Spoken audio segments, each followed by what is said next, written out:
This is your news source evening bulletin for today, Thursday, the 2nd day of November in the year 2023.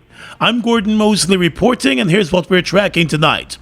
As Guyana heads into the busy holiday season, the government is giving the assurance that the Guyana Power and Light Company will be able to meet the current demand for electricity when it commissions the 17 power generating sets that are on their way to Guyana from the Dominican Republic. The generators, valued at $27 million, will generate 28.9 megawatts of electricity. According to the minister within the Ministry of Public Works, Deodat Indar, the generating sets should arrive in the country by the 22nd of November and be installed and commissioned by mid-December. He said the additional sets will significantly boost the capacity of the power company to meet the demand. Around 20 megawatts you will have above the historical peak of 184, because we'll have in total reliable operating sets of 203.5 megawatts. So it will take care of that, and that 184, as I said to you, was when we measured that when we had all of the industrial customers on the grid. The minister said currently GPL cannot meet the current peak demand of 172 megawatts due to the fact that one of its sets with a generating capacity of 7.8 megawatts is currently offline to facilitate a major overhaul. As such, it is only producing 167 megawatts of electricity, resulting in load shedding. GPL has right now a number of generating sets that total, in terms of reliable operating sets, about 167 megawatts. Right now, the country, over the last week, we have seen the peak demand about 172 megawatts. So we have 167, the country demands 172, around that, peak demand. So because of that shortfall, we see some blackouts. When the problem started, the peak demand at that time was 184.5 megawatts. It was bigger. The shortfall was bigger. We see in the peak now reducing. Minister Indar explained that the shortfall remains due to that 7.8 megawatt generating set being taken off the grid for maintenance. This is an engine that is about 14 years old. If we don't bring it down for this general maintenance, it runs the risk of the engine breaking up. And right now, to find engines of that size in a market, you can't go procure it easily. It's months into maybe between 9 to 16, 18 months to get a new engine. The repairs are expected to be completed by the 10th of November and will add capacity to the existing system. Now, these engines don't run all the time well. Sometimes during the day, you have problems. A governor failed in Region 3 2 days ago. We had to pull down a 5.5 megawatt. We had to take off some feeder because you have no spinning reserve. This thing is simple. It's like this room. If you have an AC, a TV, you have all of these things set up and you have a small generator like this, it can't push the power to operate these things. It's the same with the country. If you have so much of generating capacity, 167, and your demand is a little more than that, the generators just don't have the amount of generating capacity to feed all of the demand. And with complaints mounting across the country about the power outages, the minister said the impact is being felt by everyone. So you don't have the reserve. You have some engines are working. Soon as any one of them give a problem, you have to take off a feeder. And a feeder between 3 megawatts to 7, 8 megawatts is thousands of customers. So that is why the country is faced with this. We are all faced with it. We all live in this country too. We all have houses, we get blackout too. We live in the same thing too. We feel it too. It was also announced today that the government intends to re-engage the Giftland Company to procure additional capacity for electricity supply. The Giftland Mall has its own power generating system. More news coming up in just a moment.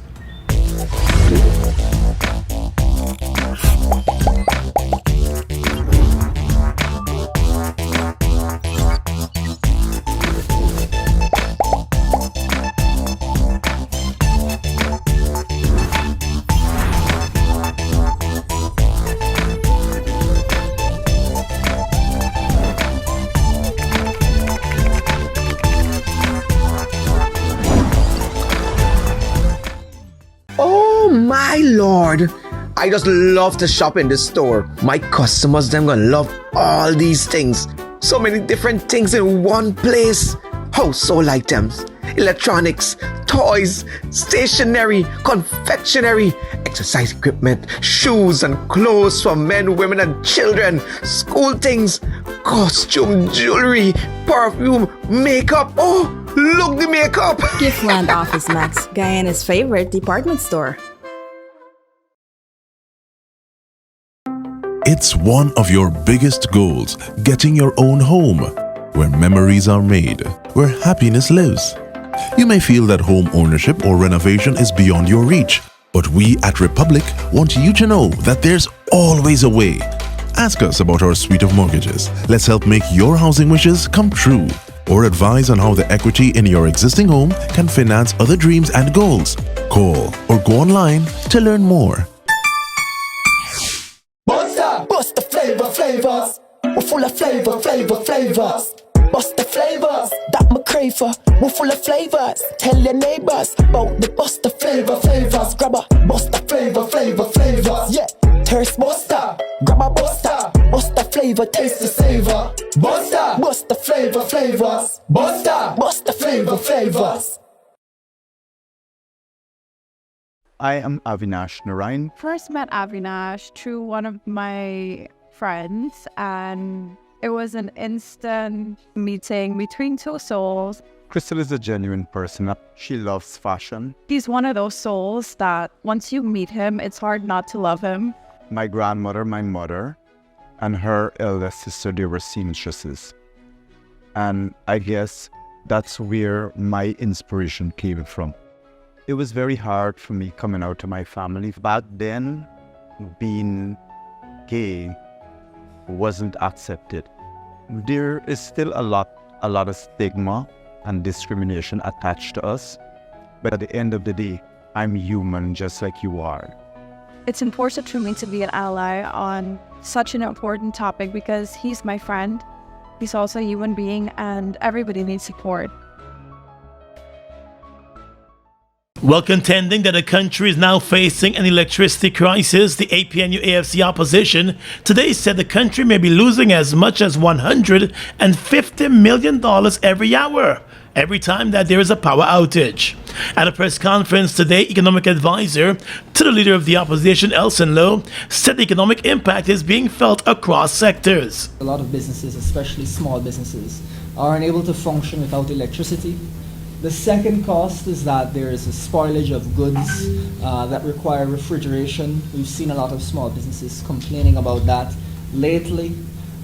Additionally, one of the things to note is that where businesses have to procure additional generation capacity, their own generators, really those are costs that increase the cost of goods because businesses then have to add on those additional costs to their goods. And so the electricity, the current electricity crisis is actually even going to drive up the cost of living. A few weeks ago, the Guyana Power and Light Company announced a decision to disconnect large consumers from its grid during peak hours. But Mr. Lowe said that move did not improve the situation, and the truth should be made known to GPL customers. Clearly, that was either not the problem in the first place, or they have been utterly incompetent in remedying the situation. This must be rectified as soon as possible, and President Ali, Vice President Jagdeo, and Minister Ajil must take responsibility for this total failure of planning, management, and execution. He said though the power company had long warned that there is a need for additional generation capacity, the government has done little to ensure that GPL has the capacity to function in and out of a peak season. He said the company needs at least 50 megawatts more to ensure there is a constant and reliable supply of electricity. Why does the government seem to believe that it should only procure just enough capacity to barely meet generation needs? Even after additional capacity comes online in mid-December, we will still have generation capacity either below peak demand or barely at peak demand, depending on whom you ask. This is a recipe for blackouts, the moment even the smallest issue affects some generators. The government must procure at least 50 megawatts of additional electricity generation capacity so that we can properly mitigate the near-term blackout risk. Low also said until the gas energy project is completed, there should be a renewed focus on adding reliable electricity and capacity to the system, including the use of renewable energy. He said the government must invest in building a reliable transmission and distribution network, without which electricity supply will continue to be unreliable despite improvements in generation capacity. And weighing in on the issue, the opposition leader Aubrey Norton said the government, while focusing heavily on infrastructure development, has failed to address other critical issues. We also, during the budget debate, flagged the fact that the government was focusing on infrastructure, roads, bridges, etc., and not focusing on other elements that will impact the people. We felt that electricity was a priority, and there were areas in which you could have removed resources from infrastructure, because anyhow a lot of it wouldn't be done because we don't have the capacity. And if they had used those resources to put towards electricity, we would have been in a different position. According to the opposition, the government must take the blame for the issues facing the Guyana Power and Light Company and not be shifting that blame to the business community and frustrated consumers. The Georgetown Chamber of Commerce and Industry has broken its silence on the ongoing electricity problems across the country, and today registered its dissatisfaction with the spate of power outages that have gripped the country over the past few weeks. In a statement, the private sector body expressed its profound disappointment over the frequency of the power outages. According to the chamber, the continued spate of blackouts is having an acute impact on the productivity of enterprises. The chamber said it has noted that the situation is cascading into general underperformance of enterprises, and the continued loss of productive time, disruption to production, and an overall hindrance to the smooth functioning of business will impede both growth and investment prospects. The Chamber of Commerce has also reiterated its support for investments that will create a sustainable energy mix for Guyana, including the Amila Falls Hydropower Project, the Gas-to-Energy Project, and solar farms. The projects, the Chamber said, represent the future of Guyana's energy supply. The Chamber, however, noted that it calls on the Guyana Power and Light Company, and by extension the government, to employ measures that will bridge the current generation shortfall.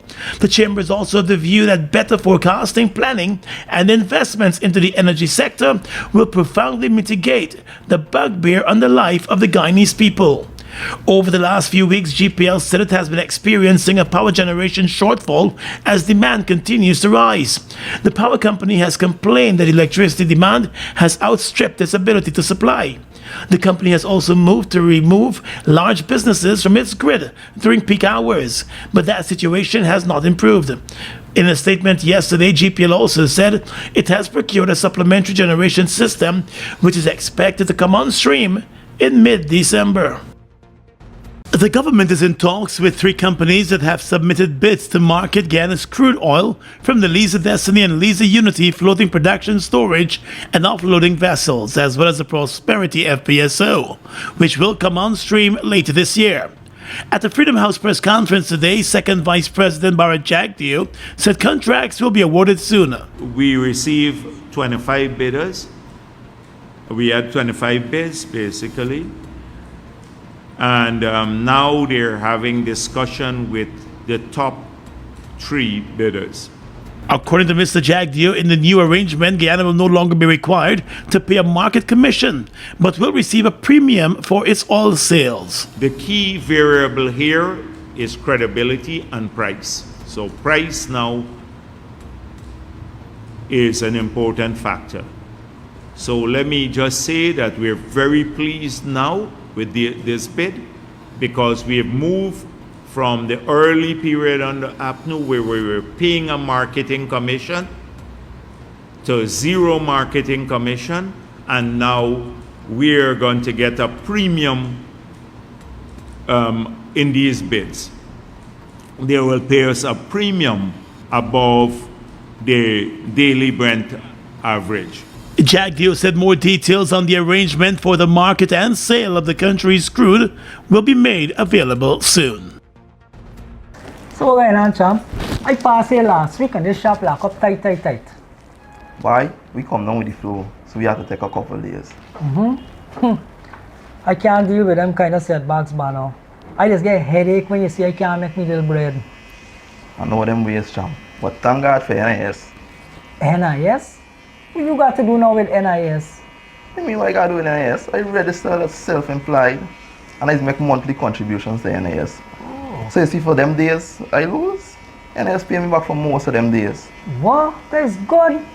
You know, I always used to believe that it's only people in big offices and sellers pay NIS. Nah, man.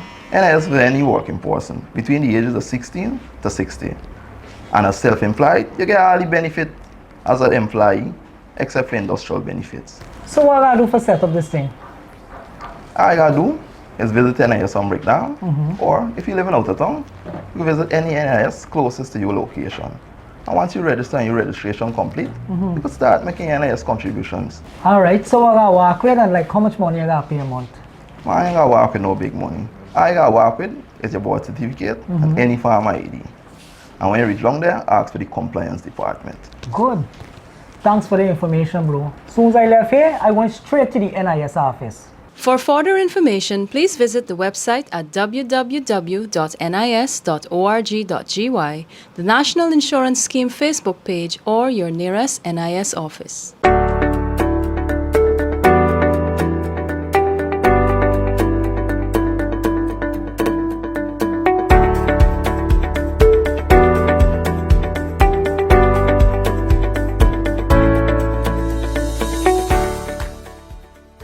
The extraordinary sitting of the National Assembly to discuss the Guyana-Venezuela border controversy could possibly be delayed even more if the government and the opposition fail to arrive at a consensus on the motion to be debated. The clerk of the National Assembly, Sherlock Isaacs, on Wednesday announced that the Friday sitting of the National Assembly has been postponed to Monday. But the leader of the opposition, Aubrey Norton, today said the sitting could be further delayed if there is no consensus on the motion. He said while the opposition played a critical role in drafting the motion, the government removed a critical clause which addresses the need for a nonpartisan commission to be established to address the controversy on the united front. We don't intend to proceed with a motion in which there isn't a proper rule for a non-partisan approach to it. And what is the removal of that seems to put everything just in the hands of the government with no scope for opposition and other participation. And we want to see in this motion clear resolution clause that speaks to one, a non-partisan approach to the Guyana-Venezuela territorial controversy, an institution to implement so that in the final analysis we have the parliament agreeing to the institution that will promote this unity and involvement that we talk about. Mr. Norton said it is important to be united on this issue in the National Assembly. He added that while the motion for a large part is okay, he is hopeful that the government and the opposition could resolve the issues surrounding Clause 4. Additionally, he said there is a need for accurate data to be provided on the presence of Venezuelan migrants in Guyana. According to the opposition leader, the statistics provided by the government so far appears highly flawed. And not only is the motion an issue here, the data on Venezuelans, that data, very, very important. And so those two we will have to resolve. There's little or no sense going debating and talking about Venezuelans in Guyana, and you got something that tells you 22,000 Venezuelans are here, none in Region 5, none in Region 6. When we know the facts are different. And so these issues need to be resolved, and then we can move forward. He said the opposition and the government remain united in the issues surrounding the border controversy. Together they have rejected the planned referendum by Venezuela, which in part is intended to annex parts of Guyana's territory in contravention of international law. Guyana maintains that the 1899 arbitral award, which set out the boundary between Venezuela and Guyana, is final and valid. With the government building out the country's tourism infrastructure in an effort to boost tourism and create world-class tourism products, the Minister of Tourism, Industry and Commerce, Anish Waldron, has indicated that the country's traditional cultures and cultural practices are being examined to help with the tourism promotion. Speaking during the launch of Tourism Awareness Month 2023 on Wednesday, the minister said Guyanese unite through cultural experiences, and having recognized that, she believes that unity can be channeled to promote tourism. I remain convinced that our cultural product has immense tourism potential. I envision more events and locations where tourists can enjoy the tassa or African drums or experience our compelling array of dances. It is now customary in leading tourism destinations to utilize culture as a main facet of tourism promotion, particularly at ports of entry. According to the minister, the administration plans to integrate the country's customs and cultures into the overall tourism trust. She said promoting indigenous communities and way of life are also being looked at as one of the country's main tourism products as well. It is therefore vital that as a destination, we position our culture and religious festivals as an integral part of our tourism offering. We have, for example, already fused cricket and carnival, which has demonstrated its capacity to attract large number of visitors.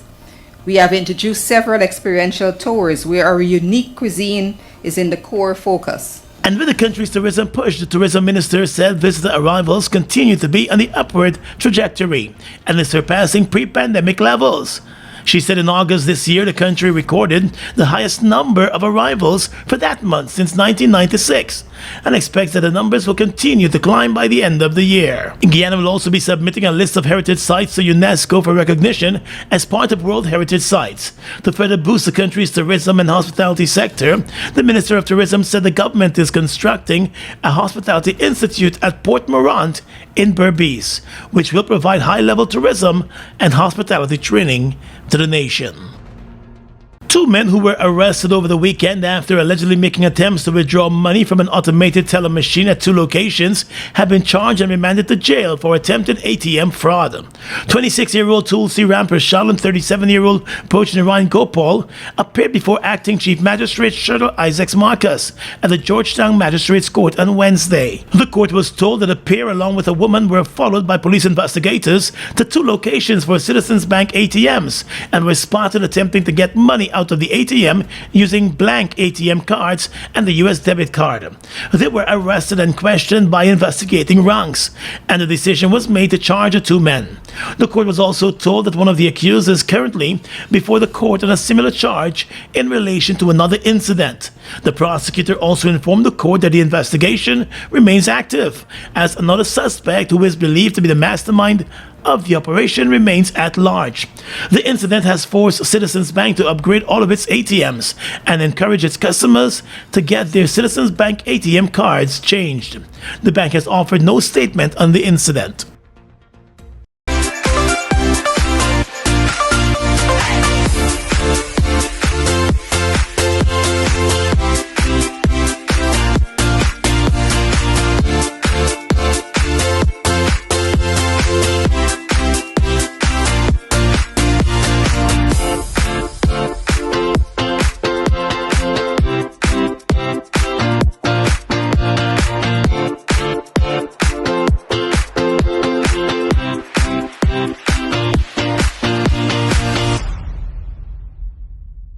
Guyana's economy is rapidly transforming, and we're all part of it.